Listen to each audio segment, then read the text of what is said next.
In this video, I'll show you how to save an Excel file as a PDF with grid lines visible. First, open your Excel workbook. Go to the worksheet that you want to save as a PDF. Now click on the Page Layout tab at the top.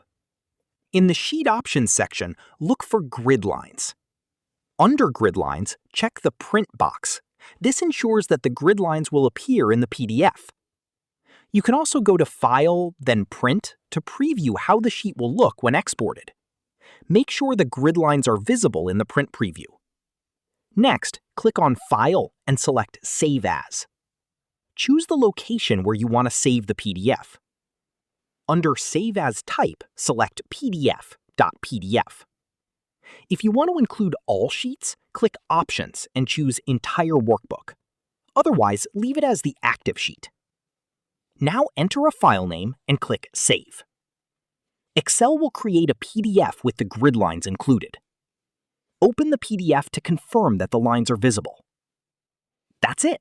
This is how you can save an Excel file as a PDF with grid lines formatted.